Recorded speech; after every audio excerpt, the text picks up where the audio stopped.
Hello and welcome to the second part of the video on the sales and marketing recruitment process. I am Niharika, a recent graduate from IIM Lucknow, class of 21. First of all, I would like to thank you for the amazing response on my first video titled How I Got into HUL and Colgate-Palmolive from IIM Lucknow. While the journey to the top FMCG companies was exciting, it was imperative to state that it was full of hard work and required extensive dedication and preparation. In this video, I am going to talk about how I prepared for these processes, how the Colgate and HUL preparation process was like, and what was my strategy to clear these screening rounds.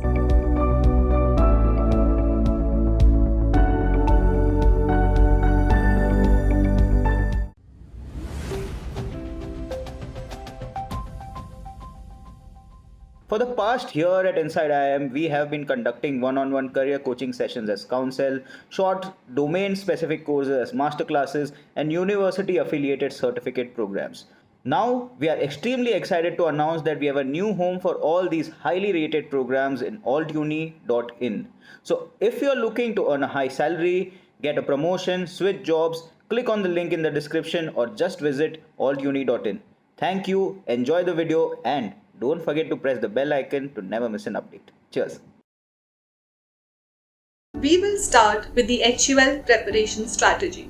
Just to recall from the last video, the HUL summer internship process has three major stages: application form, GD and PIs. Preparing for each of these stages is crucial to bag an offer with the firm.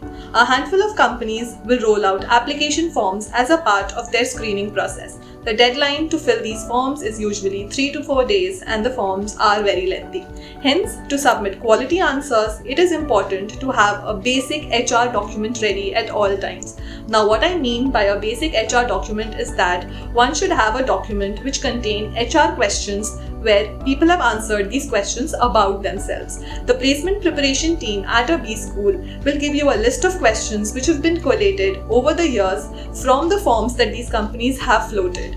An example of the questions that are there in this type of a document are: A. What are the key achievements of a candidate? What are the important learnings during their undergrad or say during the job? What are your strengths and weaknesses? What are your short-term and long-term goals? And what are your obstacles that you have faced in the past and how did you actually overcome them? Apart from the list of such questions, one should have their SOP ready and should have answers to why they want to work in a particular domain, say the domain of sales and marketing. These questions are highly introspective in nature and one requires to think hard.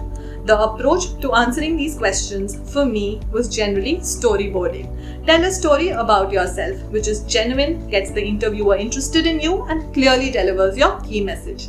For example, think of yourself as a brand and your message as your communication strategy.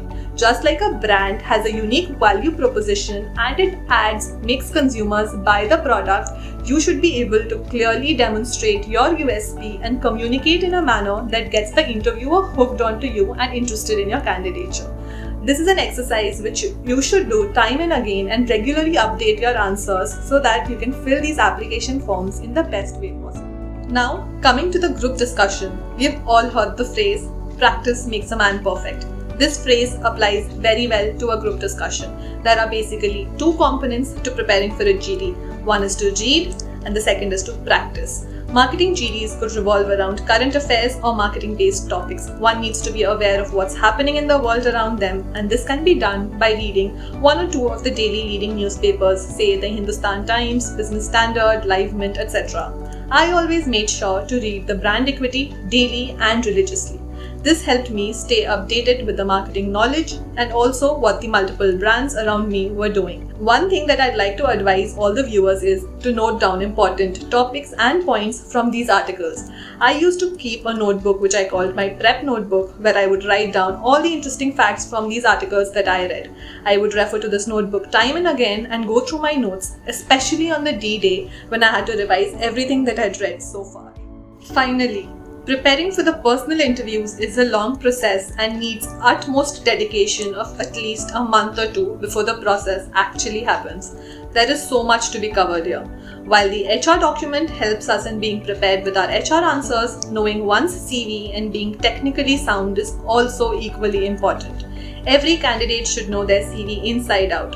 Not being able to answer what's there on your CV is a sin you wouldn't want to commit. Hence, writing down one paragraph each on each and every point on your CV in your prep notebook really helps.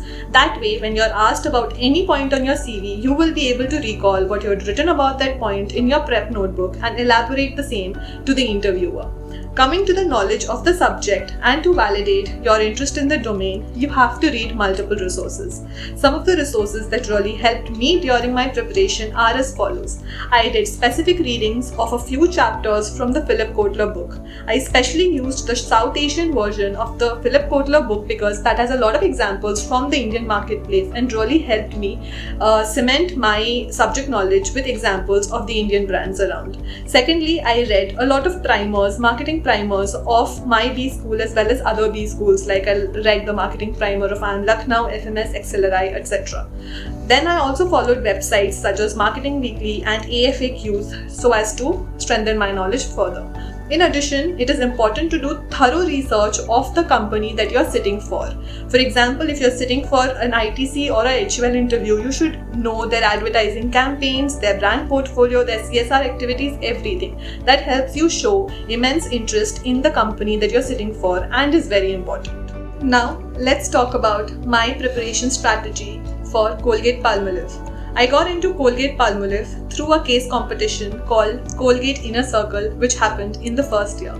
Colgate Inner Circle is a one-of-a-kind opportunity where they select 12 candidates from the top 5 B schools in the country. These candidates are invited to attend a 3-day evaluative workshop at Colgate headquarters. We are given an assignment there which is evaluative and has immense learning opportunity. I worked with the Colgate Kids team when I was there at the Colgate headquarters. There were so many learnings coupled with assignments. In order to be one of the top 12 chosen candidates at the national level, one has to clear multiple steps. The first step is to submit a statement of purpose where you need to justify why you should be one of the chosen candidates. It is very difficult to justify this answer because every candidate is equally deserving. So you actually need to think as to why this competition is meant for you and how you can add value or what you could bring to the table. My various associations with marketing and my passion for this domain helped me write this SOP. I told them about how I had been associated with marketing time and again and how I excelled at it. The next stage, which is the personal interview, in my opinion, was extremely grilling. Colgate as a company holds technical rounds where they are interested in testing the marketing acumen of a candidate. They ask questions based on brand campaigns and things that you've written in your SOP. Hence, my preparation during the summers and continued interest in the field helped me stay updated and ace this round. I finally made it to the Colgate headquarters for the workshop. Here, my performance involved taking initiatives, throwing ideas, and genuinely contributing meaningfully to the team that I was a part of. I worked on the Colgate Kids brand while I was there. My performance there eventually helped me bag a PPI with the firm, and after an extensive interview round, an offer. This 1-year-long process was rewarding at the end. I had to be on my toes, kept updating myself with whatever is happening in the marketing world around me, how brands are performing, what's new in the changing environment, and I built all of this perspective basis enough research and analysis. So always remember that one needs to put in a magnitude of effort, but this effort is always rewarding in the end. So keep your spirits high and prepare well. That's enough for today's video. Thank you.